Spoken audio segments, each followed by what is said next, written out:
Boa noite. A nossa reportagem de hoje mergulha na vida de um dos artistas mais populares e aclamados que o planeta já viu. É um privilégio contar a história deste homem. Houve um tempo em que Tom Jones fazia as mulheres desmaiarem apenas por caminhar até o centro do palco. Camisas apertadas, cabelos negros como a noite, um maxilar que parecia ter sido esculpido à mão em pedra bruta. Esse foi o homem que o mundo conheceu e idolatrou por décadas. Mas, hoje, as fotografias revelam um enredo muito diferente. O cabelo escuro se foi. O rosto carrega marcas e mudanças que vão muito além da passagem natural do tempo. Há anos, médicos o alertaram para parar com as cirurgias plásticas. Um cirurgião chegou a avisá-lo de que seu rosto poderia literalmente desabar se ele continuasse com os procedimentos. Hoje, aos 85 anos, Tom ainda sobe aos palcos. Ele ainda lota teatros por onde passa. Mas aquele homem diante dos holofotes quase não lembra o gigante que um dia foi o rei absoluto de Las Vegas. E a verdadeira razão para essa transformação esconde cicatrizes muito mais profundas do que os anos vividos. Para entender essa lenda, precisamos voltar ao ponto de partida. Tom Jones veio ao mundo no dia 7 de junho de 1940, na rua Kingsland Terrace, número 57, num vilarejo chamado Treforest, no sul do país de Gales. E o mundo ao seu redor era duro, cinzento e implacável desde o primeiro suspiro. Aquela era a terra do carvão. O ar que o menino respirava cheirava a fumaça e fuligem. As ruas eram espremidas por casas pequenas, coladas umas nas outras. A vida daquela cidade inteira pulsava no ritmo sombrio e perigoso das minas subterrâneas.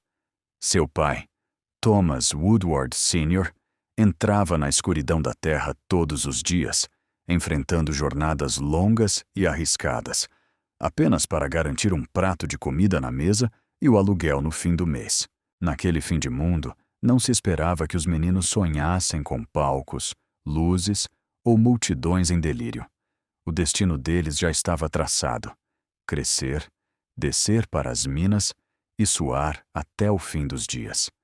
E foi exatamente essa dura realidade que fez a vida de Tom parecer tão incomum, muito antes de sua primeira música estourar nas rádios.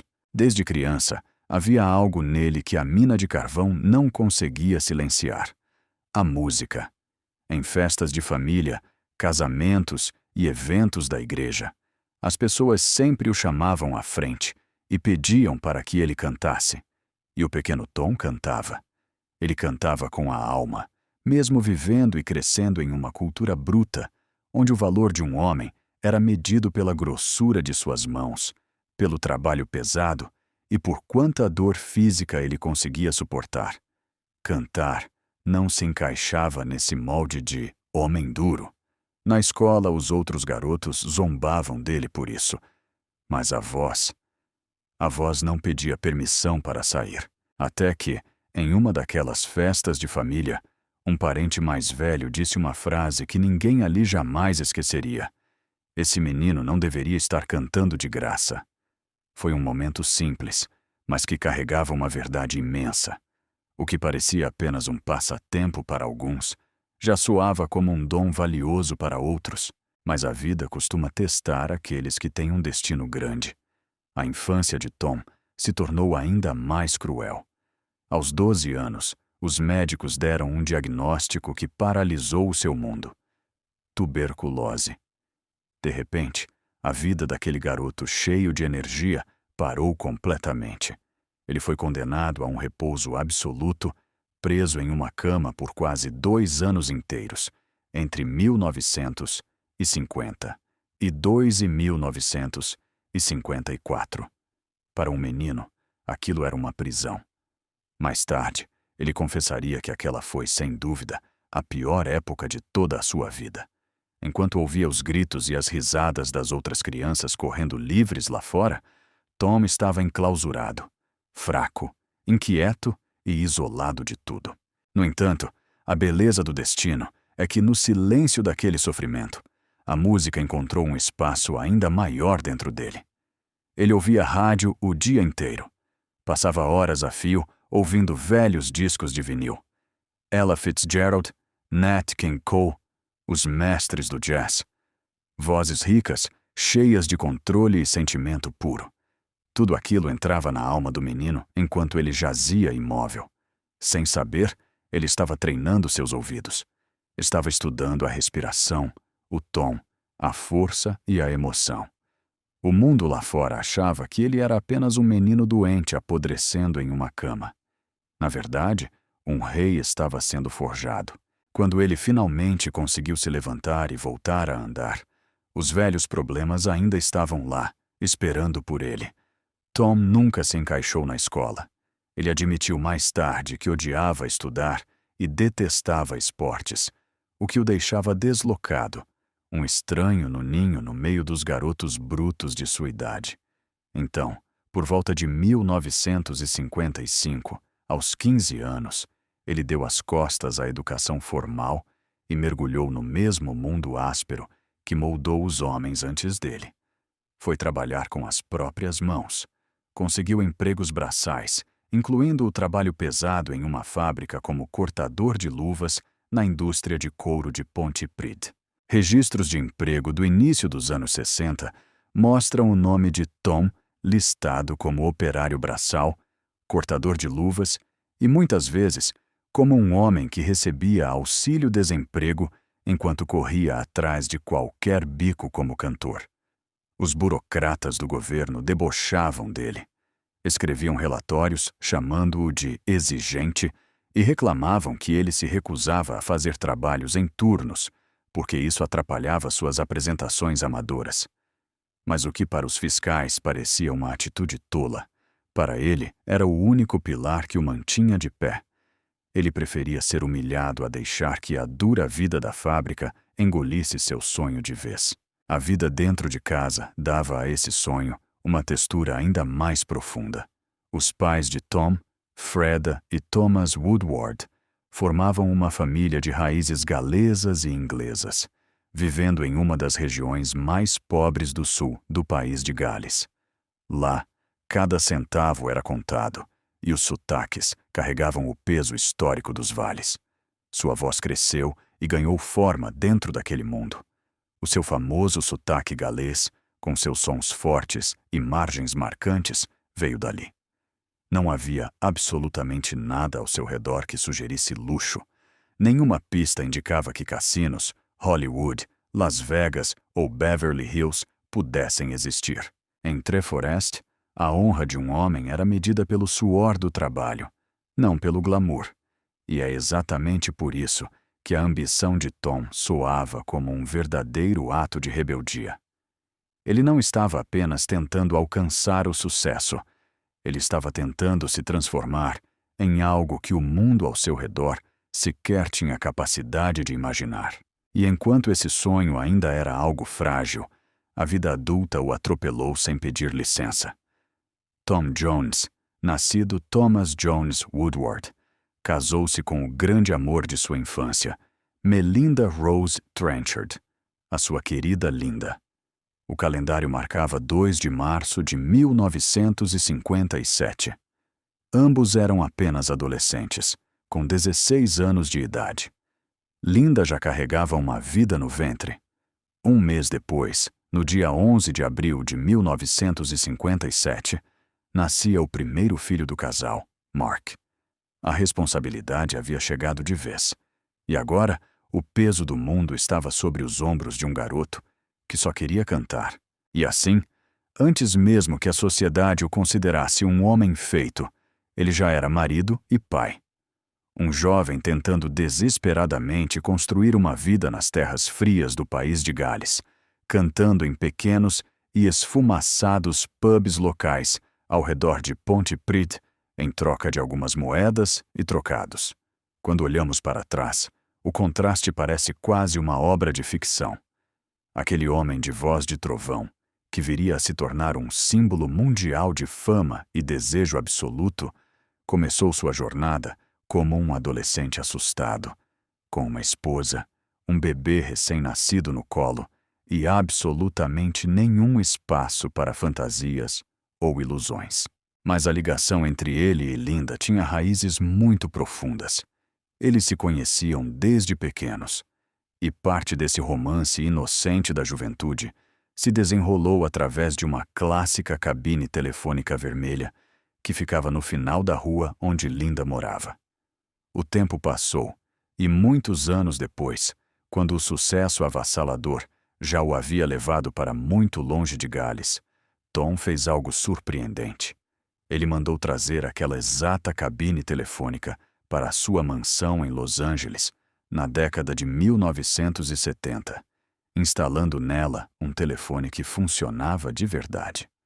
Foi um gesto grandioso e melancólico, que revelava o quanto do seu coração ainda habitava naqueles dias simples e difíceis de sua juventude. Linda sonhava com uma casa cheia, queria mais filhos, mas após sofrer uma perda trágica em uma gravidez, ela recebeu a dura notícia de que não poderia mais ser mãe. Assim, Mark permaneceu como o único filho do casal. O destino tem suas ironias, e décadas mais tarde, esse mesmo menino cresceria para se tornar o empresário de Tom, conectando para sempre a história íntima da família com a gigante e complexa engrenagem da carreira do astro. Foi então que a fama chegou, e com ela veio a necessidade implacável de reinvenção. Quando Tom finalmente estourou nas rádios em 1965 com o sucesso It's Not Unusual, seu empresário na época, Gordon Mills, decidiu que a verdade não era um bom produto de vendas. A máquina da indústria musical precisava de uma ilusão. Ele moldou Tom e o vendeu para o público como um jovem mineiro solteiro de 22 anos, recém-saído das minas de carvão do sul de Gales. Uma ficção dramática, calculada e extremamente lucrativa. A realidade, porém, era que Tom já tinha 24 anos. Era casado desde 1957. Tinha um filho de 7 anos esperando em casa e nunca, em toda a sua vida, havia trabalhado como mineiro. Mas Mills conhecia o mercado como ninguém. Um pai de família casado não alimentava as fantasias das fãs da mesma forma que um solteirão rústico e misterioso. Então, a verdade foi trancada a 7 chaves. Tom foi embalado e apresentado ao mundo como uma força avassaladora da natureza. Vestindo smokings justos que desenhavam seu corpo forte, ele exalava uma energia bruta no palco que se tornou irresistível para o público feminino. A estratégia funcionou tão bem e com uma intensidade tão assustadora que o delírio tomava conta dos shows, com mulheres jogando itens pessoais no palco. A imagem de Tom Jones, como o símbolo máximo de atração, se consolidou com uma força inabalável, o que tornou toda essa imensa mentira mais fácil de ser mantida. Foi a própria distância que Linda impôs entre ela e a vida pública. Ela sofria de uma agorafobia severa, um medo paralisante de espaços públicos e de multidões, além de um pavor absoluto das câmeras fotográficas. Isso significava que ela raramente, ou quase nunca, aparecia nos shows ou nos grandes eventos de gala. Enquanto a fama de Tom crescia até tocar o céu, ela ficava para trás, escondida. Ele viajava freneticamente entre Londres, Nova York, Gales e Los Angeles, vivendo entre os melhores hotéis, estúdios grandiosos e palcos iluminados. Mais tarde, Tom escreveria abertamente sobre a condição da esposa, explicando que, com o passar dos anos, ela foi se retirando cada vez mais para dentro de si mesma e de sua casa. Linda não esteve presente, nem mesmo quando ele foi condecorado como Cavaleiro do Império Britânico pela rainha no Palácio de Buckingham, em 2006. Ela também permaneceu em casa enquanto ele passava meses gravando o programa The Voice UK. Os problemas de saúde cavaram um abismo ainda maior entre os dois. Linda lutou bravamente contra um enfisema pulmonar, episódios sombrios de depressão e travou múltiplas batalhas contra o câncer. Em seus últimos anos, entre 2014 e 2016, já cansada da guerra, ela começou a recusar os tratamentos hospitalares invasivos. E no dia 10 de abril de 2016, no Hospital Cedars-Sinai, em Los Angeles, aos 75 anos, ela deu seu último suspiro. Foi uma luta final, descrita como curta, porém feroz, com Tom e Mark segurando suas mãos até o fim. Naquele momento de despedida, eles somavam 59 anos de casamento. No entanto, o relato de um biógrafo levanta uma sombra melancólica sobre essa união. Ele estima que de todos esses anos, Tom e Linda tenham passado apenas cerca de 10 anos fisicamente juntos, vivendo como um casal comum. Turnês intermináveis, gravações de discos, longas temporadas de shows, viagens e a própria natureza da fama mantiveram Tom longe de casa por intervalos imensos de tempo. O casamento deles sobreviveu alimentado pela ausência, pelo silêncio, por uma lealdade inquebrável, por muita dor e por uma espécie de acordo emocional silencioso que pouquíssimas pessoas de fora jamais conseguiriam compreender. Tom, por sua vez, nunca deixou de repetir aos quatro ventos que Linda era o centro absoluto do seu universo, a bússola da sua vida. Tudo isso, mesmo sabendo que o seu próprio comportamento frequentemente o arrastava para muito longe dela. E esse comportamento, bem, ele se tornou uma das partes mais comentadas e controversas de sua lenda. Mais tarde na vida, Tom admitiu que, durante o auge do seu estrelato, especialmente no período dourado de 1965 a 1985, ele se envolveu com um número impressionante de mulheres, chegando a mencionar, em certas ocasiões, a cifra absurda de 250 romances em um único ano.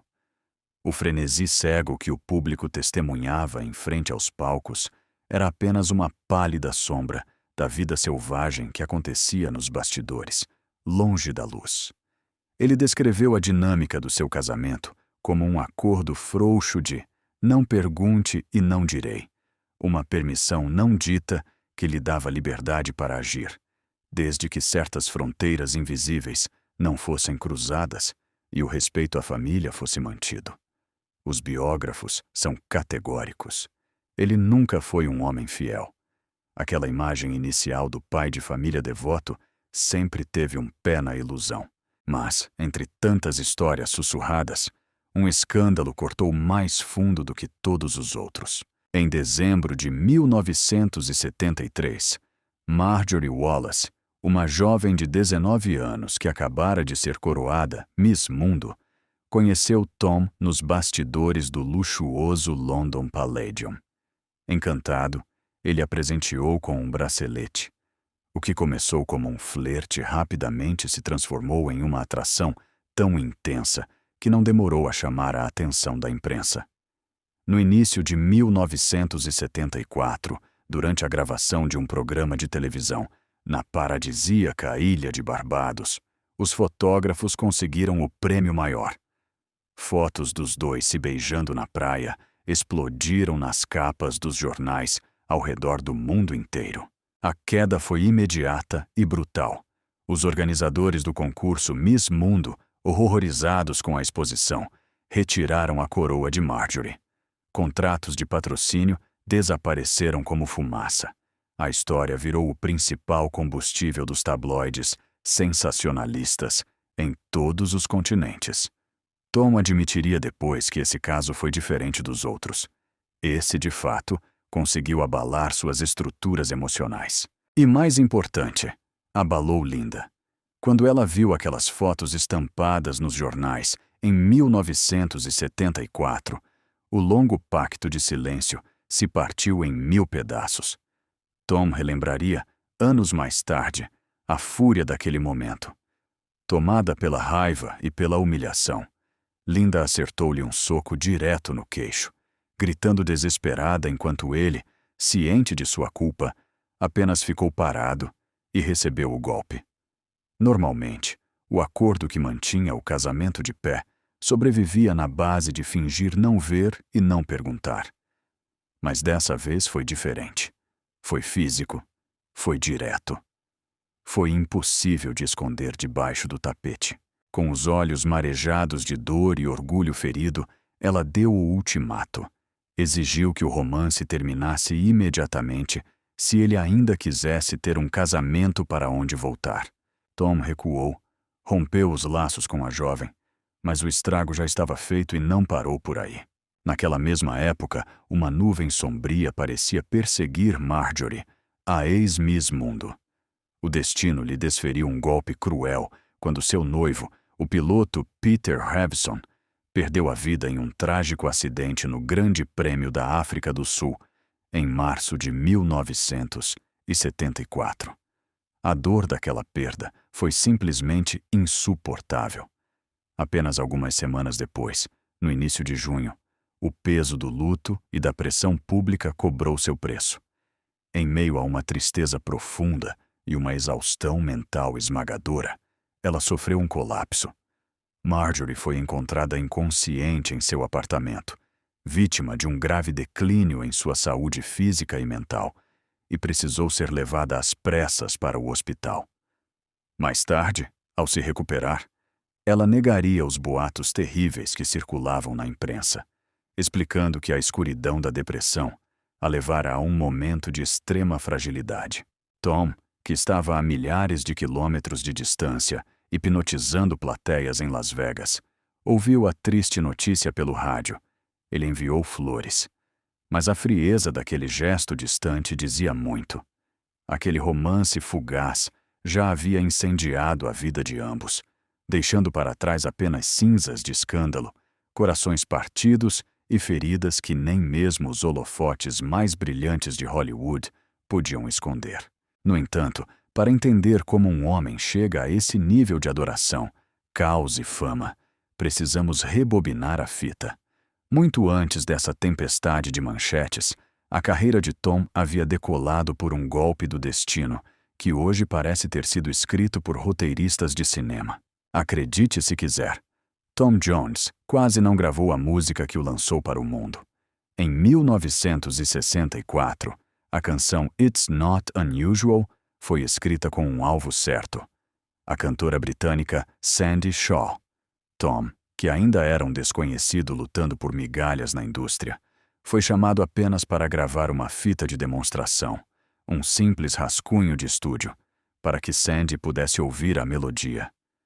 Mas quando ela deu o play naquela gravação, algo mágico aconteceu. Sandie ficou tão impactada, tão assombrada pela força bruta daquela voz, que abriu mão da música. Ela disse que aquela canção já tinha um dono. O que começou como um favor nos bastidores tornou-se o momento que dividiria a vida de Tom entre o antes e o depois, e o tempo pareceu acelerar.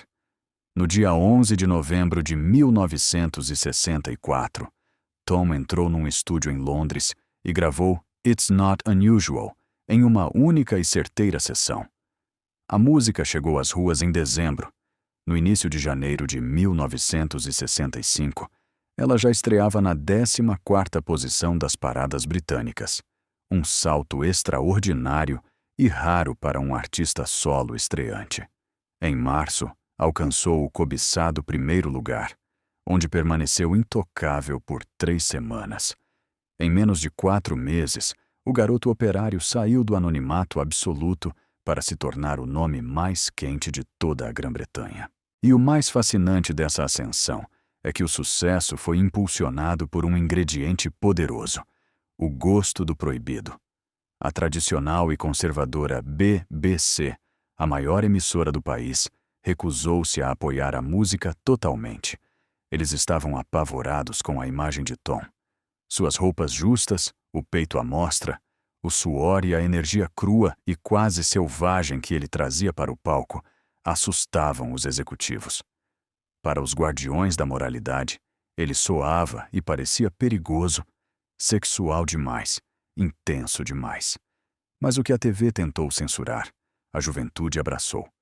Estações de rádio piratas, como a lendária Rádio Caroline, transmitiam a canção clandestinamente de navios em alto mar para todo o Reino Unido. Aquela censura só fez de Tom alguém muito mais legal e atraente. A febre havia começado. Logo, os Estados Unidos abriram suas portas. Na primavera de 1965, a voz do galês cruzou o Oceano Atlântico. A canção invadiu o top 10 americano. Ele provou que seu talento era versátil o suficiente para enlouquecer os jovens do pop e, ao mesmo tempo, encantar o público mais maduro. Para um ex-cortador de luvas com um sotaque carregado e sem nenhuma fama na América, aquilo era um milagre. E ele não parou. No final de 1965, Tom deixou de ser uma estrela pop em ascensão para se tornar a voz grandiosa do cinema mundial. Ele cantou o explosivo tema de Thunderball 007 contra a chantagem atômica, da franquia James Bond, e emendou com a divertida What's New Pussycat, para a comédia de Woody Allen. Em apenas um ano, ele colou seu nome em duas das maiores produções de Hollywood. Esse salto magistral o transformou de uma promessa musical em uma marca global. O prêmio Grammy de Melhor Artista Revelação, em 1966, foi apenas a coroa em sua cabeça. Quando a engrenagem do estrelato gira nessa velocidade, todos os caminhos inevitavelmente levam a Las Vegas. No dia em que completou 27 anos, em 1967, Tom fez sua estreia no icônico Flamingo Hotel. O lugar respirava o luxo da velha guarda e os segredos da época de ouro da máfia. Mas Tom chegou trazendo um vento fresco e indomável.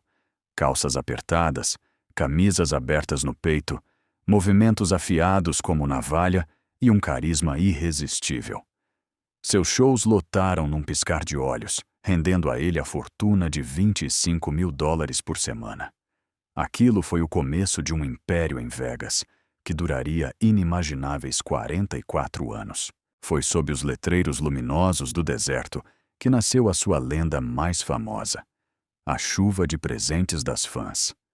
Em 1968, numa tentativa arriscada de gerar publicidade, um agente contratou cerca de 20 mulheres para arremessarem chaves de quartos de hotel e pequenos itens pessoais no palco durante um show.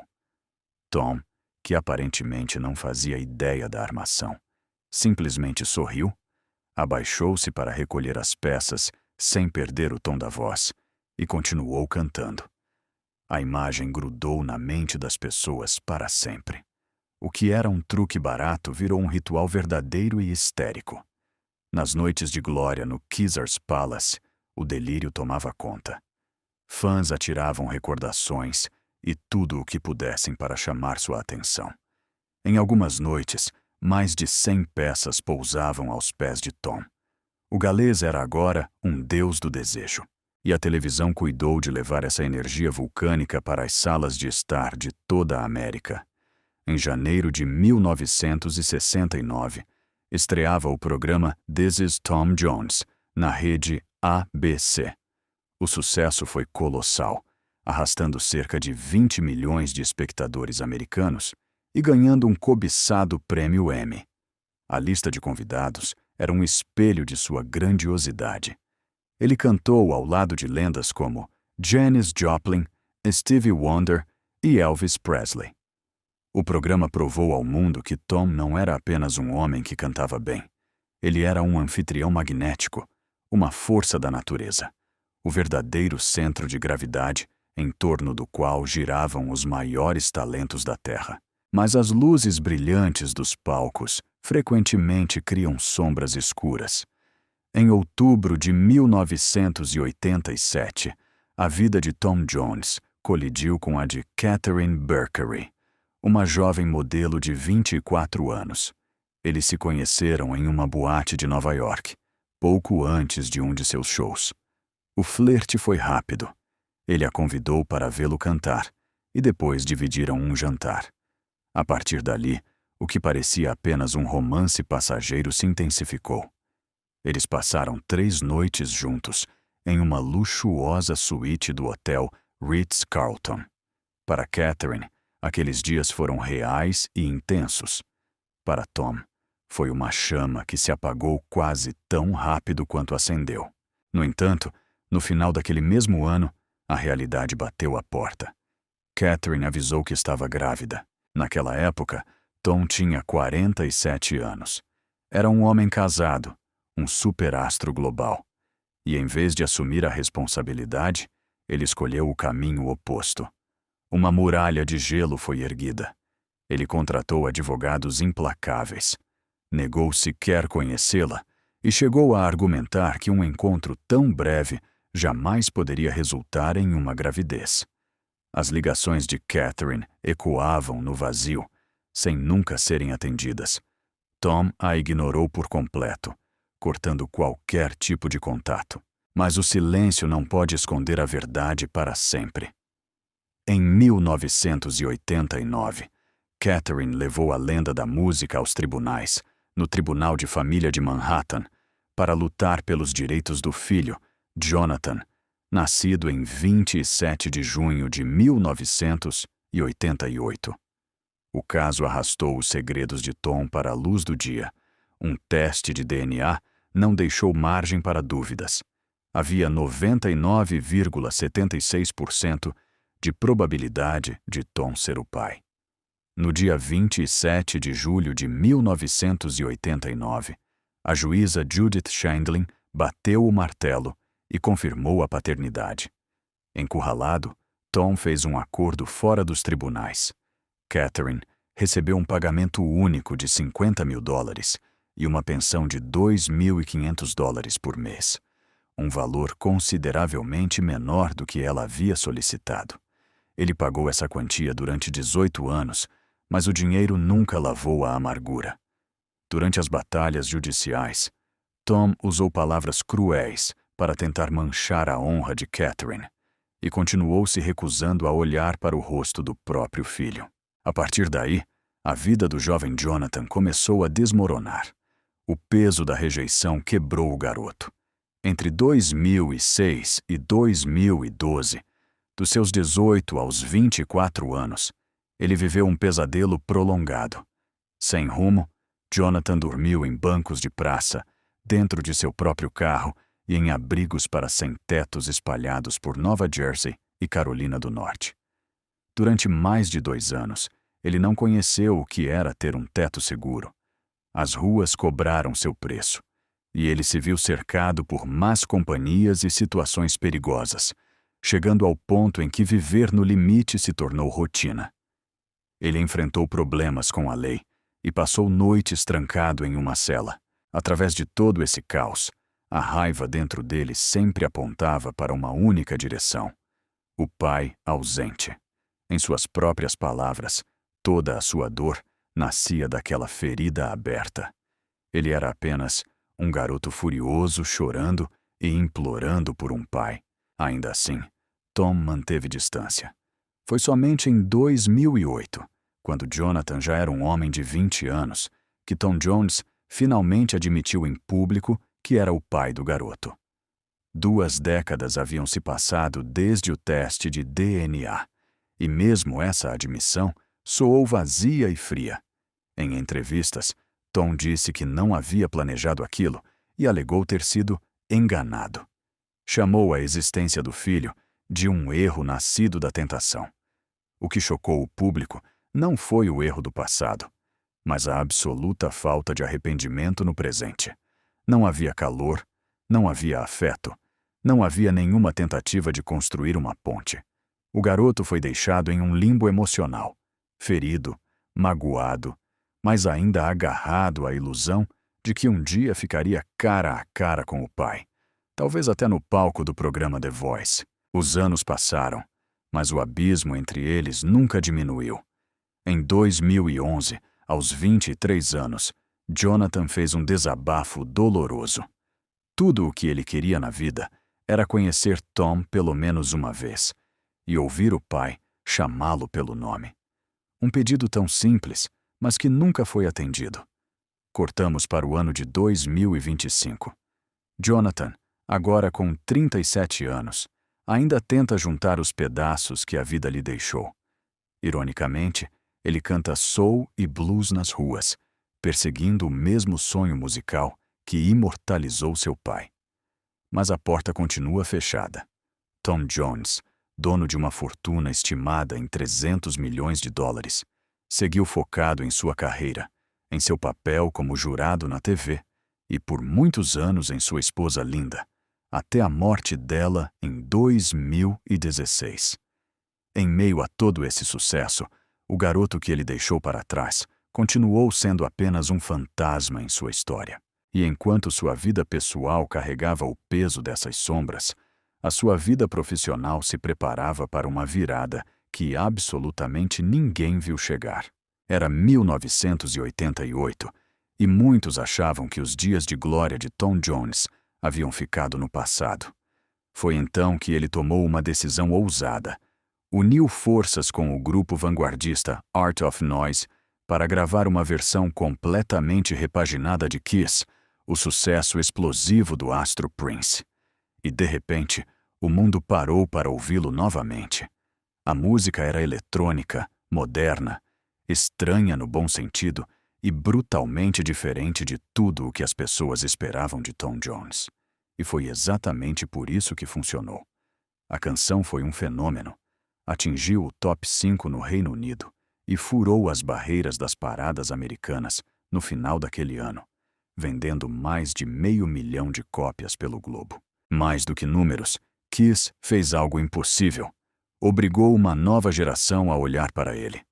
Aos 48 anos, um artista que muitos já consideravam ultrapassado, repentinamente, se tornou o ícone mais legal da geração MTV.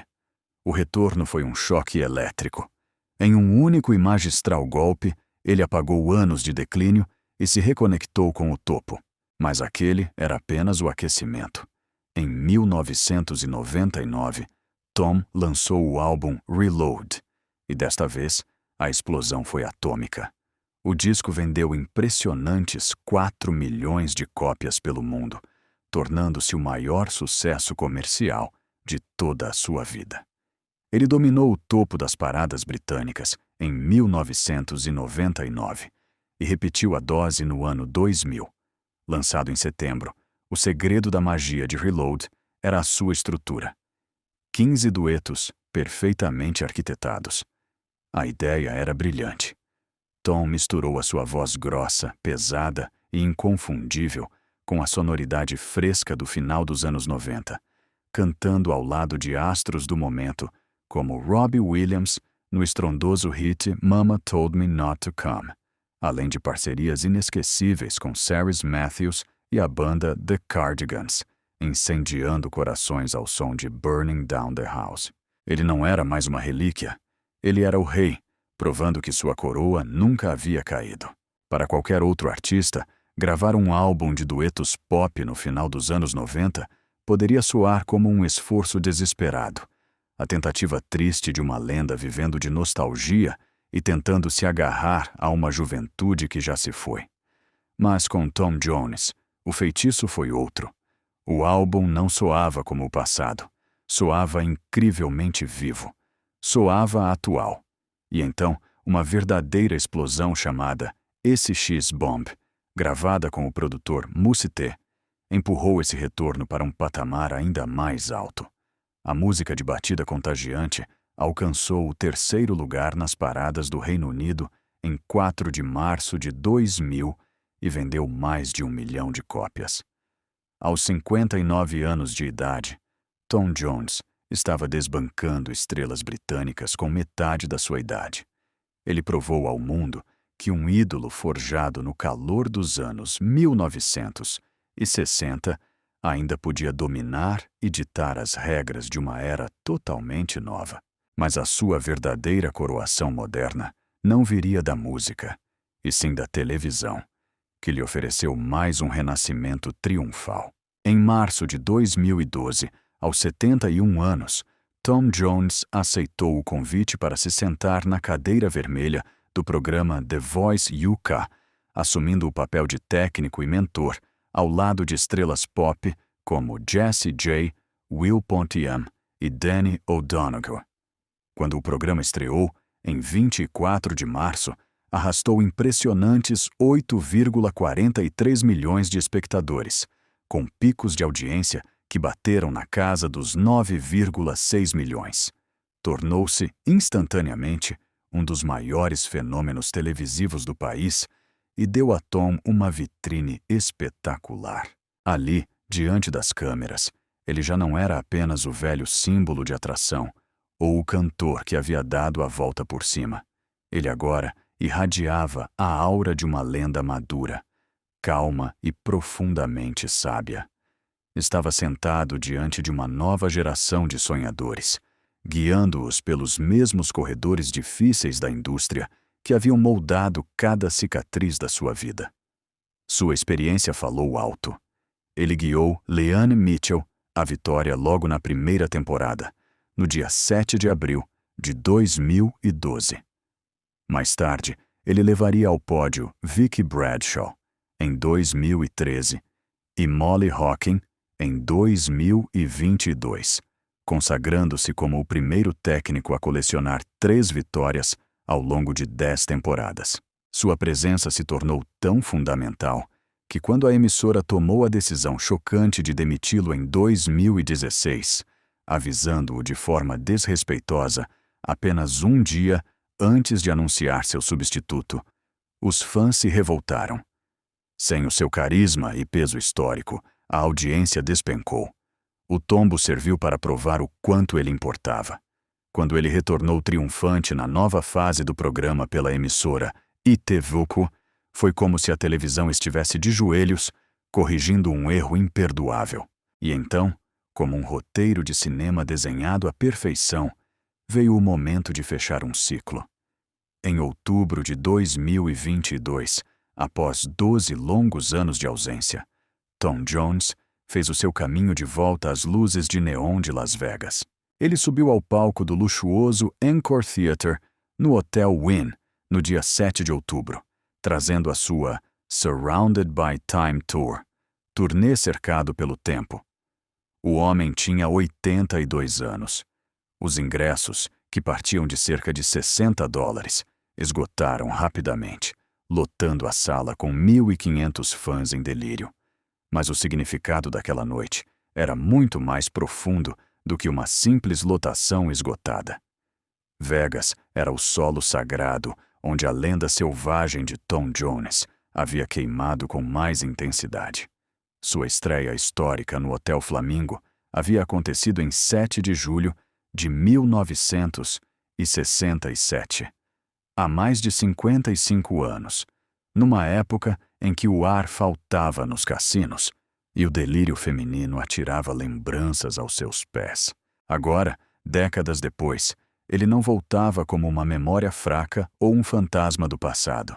Ele voltava como uma atração viva, majestosa, capaz de fazer o público pagar mais de $200 por assentos VIP e arrancar ovações de pé ao longo de intensos 90 minutos de espetáculo. Os críticos escreveram que a energia daquele senhor octogenário no palco quase desafiava qualquer explicação lógica. Tamanha foi a força desse reencontro que, em 2025, no auge dos seus 84 anos, ele estendeu sua realeza no deserto com novos shows marcados para meados de maio. Quase 6 décadas após sua primeira pisada naquele asfalto, ele ainda tinha o poder de enfeitiçar multidões. Mas o tempo, esse adversário invencível, sempre cobra o seu preço. E a vaidade muitas vezes tenta mascarar os recibos. Houve um detalhe no visual de Tom que se tornou sua marca registrada por muitos anos: o seu famoso cavanhaque. Para a maioria, era apenas uma escolha de estilo ousada. Mas a verdade guardava uma história de dor e insegurança. Tom confessou que deixou a barba crescer para esconder uma cicatriz marcante deixada por um procedimento estético para remover gordura do pescoço. Por volta de 2006, ele falou abertamente sobre o assunto, revelando que os cirurgiões haviam retirado o tecido solto abaixo da linha da mandíbula, deixando uma marca que o assombrava toda vez que se olhava no espelho. Ele poderia ter se submetido a tratamentos a laser dolorosos para apagá-la, mas decidiu que o cavanhaque escuro seria o seu escudo. Um escudo que acabou virando um símbolo. No entanto, a busca incessante para congelar o tempo chegou a um limite assustador. Em meados da década de 2000, já beirando os 65 anos, Tom visitou um renomado cirurgião plástico em Beverly Hills, querendo fazer mais reparos ao redor dos olhos. O médico olhou para ele e disse: "Não." Tom contaria mais tarde, com uma sinceridade cortante, as palavras duras que ouviu naquele consultório. O cirurgião o alertou que, se mais 1 centímetro de pele fosse retirado de suas pálpebras inferiores, seus olhos literalmente saltariam para fora. Mais do que isso, o médico foi taxativo. Se ele continuasse com as cirurgias, toda a estrutura do seu rosto poderia simplesmente desabar. Até aquele momento, Tom já havia passado por vários liftings e pequenos ajustes na testa e nos olhos. Relatos da imprensa na década de 2010 apontavam que ele havia gasto cerca de $30 mil ao longo da vida em procedimentos faciais e dentários para manter a ilusão da juventude intocável. Aquele aviso severo foi como um choque de realidade. Bateu forte. Ele repetiu a história em público, admitindo que a mensagem do médico fora clara como água. Era hora de recuar. Era hora de tentar parecer o mais natural possível.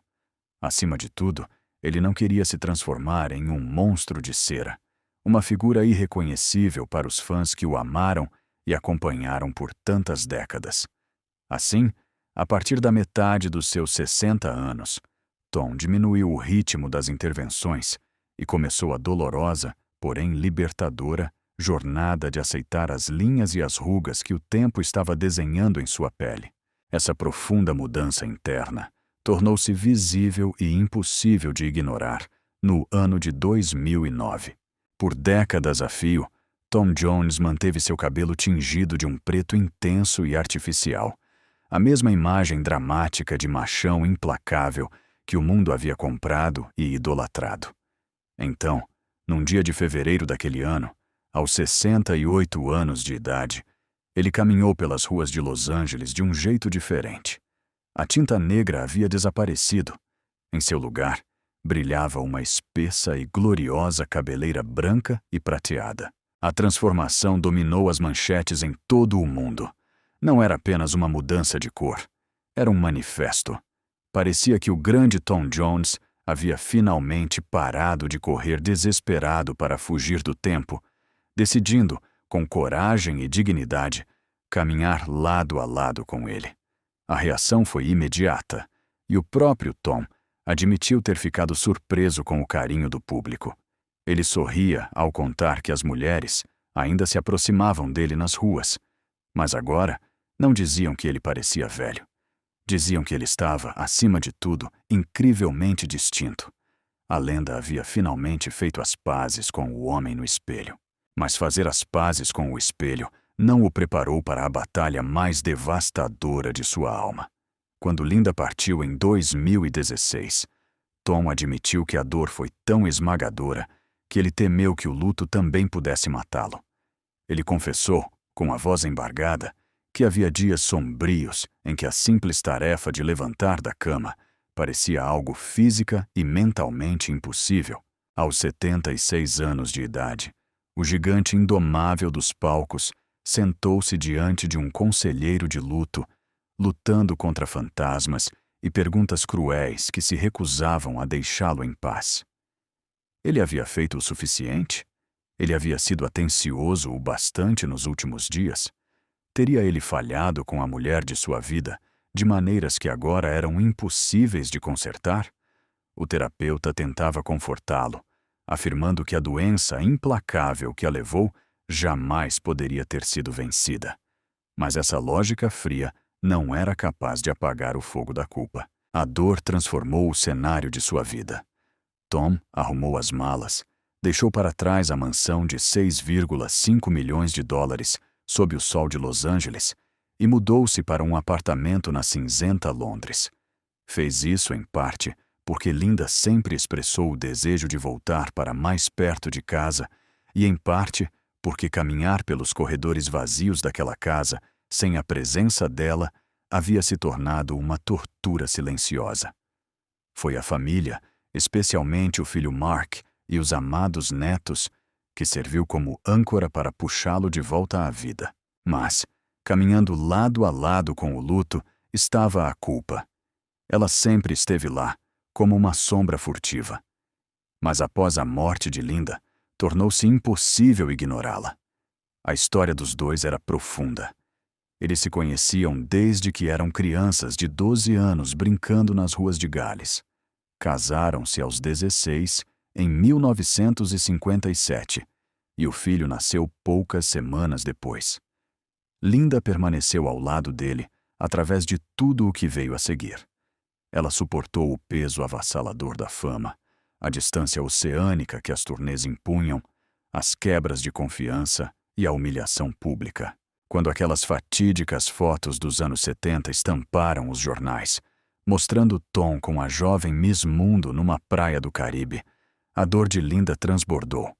Ela o confrontou duramente, gritando toda a sua angústia enquanto o superastro apenas permanecia em silêncio, aceitando a fúria que sabia merecer.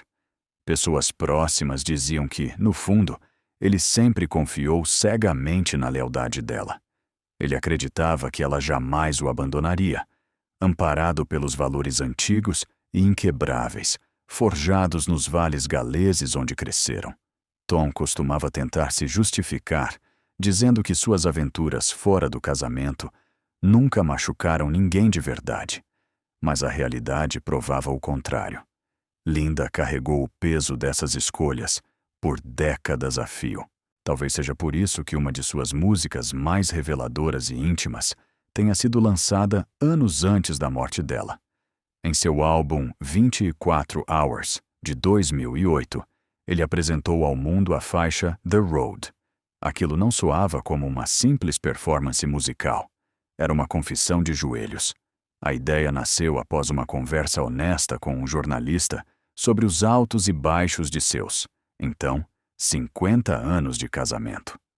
Nas letras de The Road, ele parece falar diretamente nos olhos de Linda, admitindo a dor, as quebras de promessa e os danos irreversíveis que causou. Ele implora por perdão e repete uma verdade emocional absoluta. Não importava o quão longe ele vagasse pelo mundo, a estrada invariavelmente o levava de volta para ela. Foi um daqueles raros e preciosos momentos em que a máscara de superastro caiu e o homem vulnerável por trás dela pôde falar abertamente. E agora, no presente, o peso de todos esses anos e lágrimas reflete na figura que vemos. Tom Jones já não se parece com o galã sedutor de cabelos incrivelmente negros que arrebatava corações nos anos 1960. Ao entrarmos na década de 2020, o rosto que antes parecia esculpido em pedra suavizou-se e ganhou marcas profundas. As velhas cirurgias no nariz, queixo e olhos fazem parte do mapa de seu rosto, mas agora dividem espaço com a gravidade, o luto e a sabedoria do tempo. A linha da mandíbula já não é tão afiada. A energia vulcânica e agressiva da juventude cedeu lugar à elegância serena de um cavalheiro mais velho. Ele ainda mantém seus cabelos grisalhos e brancos perfeitamente alinhados e ainda caminha com uma dignidade impressionante. O ídolo barulhento das antigas décadas transformou-se, de forma natural e bela, em alguém mais silencioso e experiente. Apesar de todas as provações, há honrarias que o tempo jamais poderá apagar. Um dos momentos de maior orgulho em toda a sua existência ocorreu muito antes dessa fase de reflexão, no ano de 2006, quando a Rainha Elizabeth II o condecorou como Cavaleiro do Império Britânico no Palácio de Buckingham por seus serviços prestados à música. Ele tinha 65 anos. Anos depois, Ele diria com os olhos marejados que aquela medalha significou muito mais do que qualquer disco de diamante. Era a consagração máxima para um menino pobre, nascido na classe operária de Treforest, perto das minas de carvão de Pontypridd. É por isso que o título Sir Tom Jones carrega um peso tão monumental a cada aparição oficial. Para ele, não era apenas um título de nobreza, era a prova definitiva de que ele havia vencido na vida. Mas mesmo na velhice, o mundo moderno continuou arremessando novos e estranhos desafios em sua direção. No dia 9 de janeiro de 2026, Sir Tom Jones precisou usar seu perfil no Instagram para disparar um alerta sério. Criminosos digitais estavam criando contas falsas, usando seu nome e suas fotos para enganar as pessoas. Sua equipe havia descoberto uma rede de perfis fingindo ser o cantor ou representantes dele. O aviso foi direto e sem rodeios, porque o perigo era real. Fãs mais vulneráveis e idosos já haviam perdido economias significativas. Ele implorou para que as pessoas bloqueassem e denunciassem qualquer mensagem privada. Era, sem dúvida, um sinal curioso dos novos tempos. O homem que um dia teve que fugir de multidões histéricas nas ruas, agora precisava erguer escudos para proteger seus fãs de impostores invisíveis na internet. E, por fim, vieram os lembretes inegáveis de que a fragilidade humana alcança até os performers mais poderosos do planeta. No dia 22 de julho de 2025, uma notícia entristeceu a Europa. Horas antes de as cortinas se abrirem, Tom precisou cancelar um grande show em Bremen, na Alemanha. O motivo? Uma grave infecção respiratória. A apresentação foi remarcada para o dia 28 daquele mesmo mês, e ninguém devolveu os ingressos, mas aquele momento carregava uma mensagem profunda. Aos 85 anos, Sir Tom teve que finalmente admitir, perante o mundo, que o seu corpo físico precisava de muito mais cuidado e descanso do que antes. A resposta do público? Nenhuma vaia, nenhuma reclamação. Apenas uma onda gigantesca de amor, apoio e orações, acompanhada de mensagens carinhosas de grandes colegas da indústria musical. De certa forma, aquele instante resumiu perfeitamente no que ele havia se transformado. Sir Tom Jones não era mais apenas uma lenda intocável, um símbolo inquebrável de poder e resistência vocal. Ele era agora um tesouro humano, um homem a quem as pessoas aprenderam a respeitar tanto que, no fim, só desejavam proteger, desejavam proteger, desejavam proteger, desejavam proteger, desejavam proteger.